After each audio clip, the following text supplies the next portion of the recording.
வணக்கம். நான் உங்களது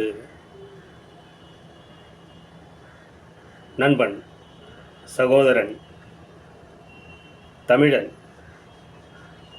ஜெயராஜராவ். அரசியல் பேச வேண்டாம் அப்படின்னு ஒதுங்கி போகலான்னு பார்த்தா முடியவே முடியாது. ஏன்னா அரசியல் தான்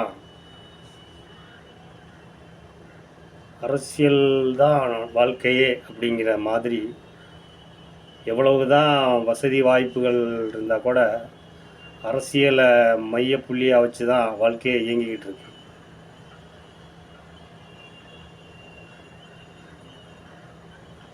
நான் இதுக்கு முன்னாடி நிறைய காணொலி வெளியிட்டிருக்கிறேன். ஆனால் நிறைய பார்வையாளர்கள் கிடையாது.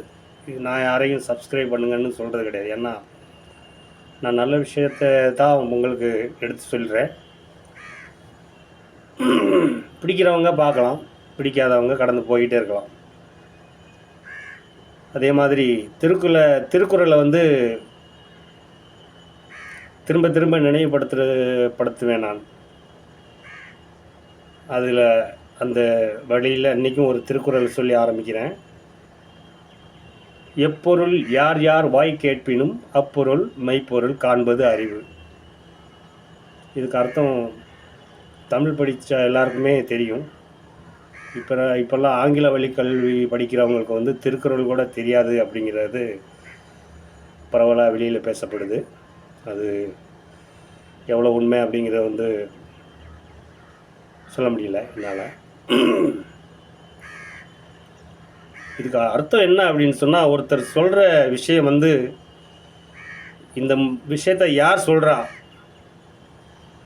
நம்ப தகுதியான நபரா, இவர் ஏன் இதை சொல்கிறாரு, அதில் உள்ள உண்மைத்தன்மை என்ன அப்படிங்கிற இதை வந்து நம்ம தெரிஞ்சுக்கணும் அப்படிங்கிறது தான் அந்த குறளோட பொருள்.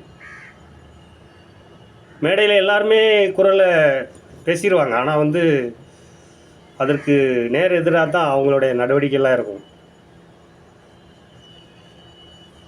பிறப்புக்கும் எல்லா உயிருக்கும் அப்படின்னு சொல்லி இந்த விஜய் ஆரம்பிக்கிறான். அதே மாதிரி அவன் மாத்திரம் கிடையாது, நிறைய பேர் ஆரம்பிக்கிறாங்க. ஆனால்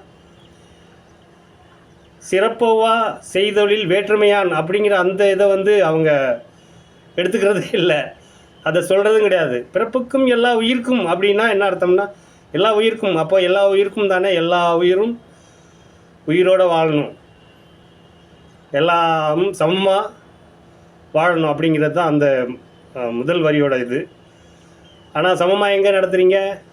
உன்னைய பார்க்க வந்தவன் கூட்ட நெரிசலில் செத்து போகிறான். இதில் வந்து ரொம்ப கேவலமான விஷயம் வந்து இப்போ எல்லா இதுலேயும் தகவல் தொழில்நுட்பம் பெருகி இருக்குது.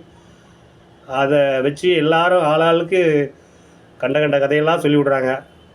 நல்ல செய்தி தரக்கூடிய நிறுவனம் கூட எப்படின்னா பொய் செய்தியை வந்து பரப்பி அவங்களுடைய இதை டிஆர்பி ஏற்றிக்கிறாங்க.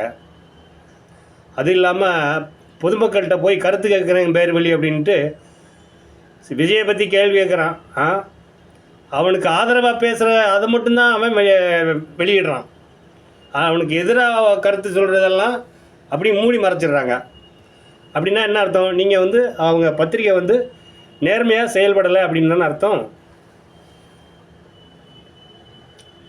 30-40 கர்மாதி கூட போகிறேன்னு சொல்லிட்டு இப்போ வீட்டுக்கே வரவழைச்சி பேசியிருக்கா. அது ஒவ்வொருத்தர் பேசுகிற பார்த்தா நமக்கு தான் அழுகை வருது. ரொம்ப அவர் கரைஞ்சிட்டாரு, மெலிஞ்சிட்டாரு, அப்படிட்டா அவர் மாதிரியே இல்லை, அவர் மாதிரியே இருக்க மாட்டார். ஏன்னு சொன்னால் அவர் வேறு மாதிரி, உங்களுக்கு தெரியலை. அவர் நினச்சிக்கிட்டாரு எம்ஜிஆர் மாதிரி நான் அப்படின்னு நினைக்கிறாரு. அதெல்லாம் வந்து காலம் மலையேறிடுச்சு. இப்போ எல்லோரும் குறைந்தபட்ச கல்வி அறிவோடு இருக்காங்க, கல்வி ஞானத்தோடு இருக்காங்க.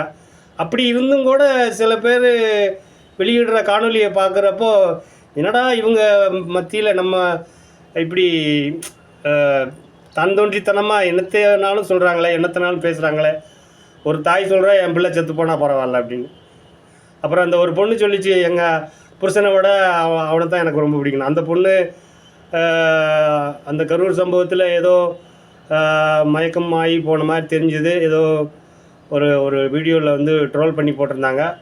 ஒருவேளை அது மாதிரி அந்த பொண்ணுக்கு ஏதாவது அசம்பாவிதம் நடந்திருந்தால் இந்த காணொலி மூலமாக அந்த பொண்ணுக்கு அவங்க குடும்பத்தார்கிட்டே நான் மன்னிப்பு கேட்டுக்கிறேன். அப்புறம் வந்து இன்றைக்கி பிரச்சனைன்னு பேசணும்னு சொன்னால் ஒரு பிரச்சனை கிடையாது.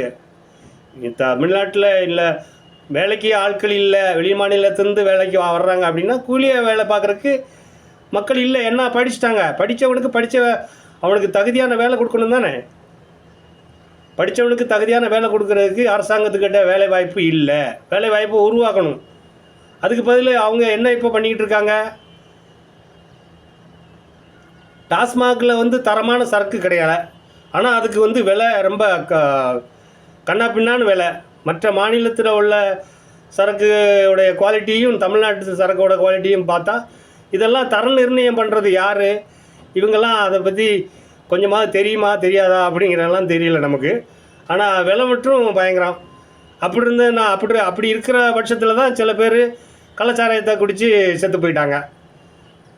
ஆனால் ஒன்று மட்டும் உறுதியாக தெரிஞ்சு போச்சு, கூட்ட நெரிசலில் நசுங்கி செத்தாலும் கள்ளச்சாராயம் குடித்து வயிறு குடலெல்லாம் பொசுங்கி செத்தாலும் 10 லட்ச ரூபா உங்களுக்கு நிவாரணத் தொகை வழங்கப்படும். அப்புறம் வேறு இதர கட்சிகள்லாம் சேர்ந்து அவங்க குடும்பத்திலேருந்து ஒருத்தருக்கு வந்து வேலை வாய்ப்பு கொடுக்க சொல்லி குடைச்சல் கொடுப்பாங்க. அது கொடுக்குறதும் கொடுக்காததும் அரசோட கையில் இருக்குன்னு வச்சுக்கிடுவோமே. அரசாங்கம் வந்து இப்படி தான் செயல்படுது. அப்புறம் கடைசி இப்போ என்ன பண்ணியிருக்கு அப்படின்னா, அரசாங்கம் துப்புரவு தொழிலாளிகளுக்கோட நியமிக்கிறதுக்கு தயாராக இல்லை. அதையும் கான்ட்ராக்ட் விட்டுட்டு அவங்களுக்கு அவன் கான்ட்ராக்ட்காரன் பாதி கூலியை தான் கொடுப்பான், பாதியை முழுங்கிடுவான் அவன். இப்படி போயிட்டுருக்கு. இந்த லட்சணத்தில் நம்ம வந்து எப்படி அரசியல் அப்படின்னு நீங்கள் கேட்குறீங்க தானே. அதனால தான் அரசியல் தெரிஞ்சுக்கிடணும். இவங்க என்ன செய்கிறாங்க இப்போது, விஜய் பின்னாடி போகிறவங்களுக்காக நான் ஒரு சின்ன வேண்டுகோள் வைக்கிறேன். அவங்க ஒரு அதாவது அரசியல் கூமுட்டை. டிஎம்கே வந்து இன்றைக்கி நல்லதெல்லாம் செய்யுதுன்னு நான் சொல்லலை. இது இப்போ சொல்லி முடிச்சேன்ல. அதாவது நசுங்கி செத்தாலும் 10 லட்சம், வயிறு பொசுங்கி செத்தாலும் 10 லட்ச ரூபா அரசு கொடுத்துரும். குடும்பத்தில் ஒரு நபருக்கு வேலை வாய்ப்பும் கொடுத்துரும். உச்சநீதிமன்றம் சொல்லிச்சுன்னா குடிசைகளையும் புல்டோசர் வச்சு காலி பண்ணிடுவாங்க. அப்புறம் அவங்களுடைய வாழ்வாதாரத்தை வந்து தொலைச்சிட்டு எங்கிட்டாவது நாடோடிகளாக போக வேண்டியதான். அதாவது சொந்த நாட்டிலேயே அகதிகளாக வாழணும் அப்படிங்கிற கட்டாயத்தில் தமிழர்கள் இருக்கிறாங்க. அதனால் தமிழர்களே, நீங்கள் எல்லோரும் விழித்து கொள்ளுங்கள். நான் இன்னும் நிறைய பேசணும்னு ஆசைப்பட்டேன், ஆனால் ரொம்ப பேசினாலும் நல்லா இருக்காது. இன்னும் நிறைய கண்டென்ட் இல்லாமல்லாம் கிடையாது. பேசணும்னா நிறையா பேசலாம். நீ அடுத்த ஒரு காணொலியில் வந்து வேறு ஒரு விஷயத்தோடு உங்கள் முன்னால் வருகிறேன். ரொம்ப நன்றி, வணக்கம்.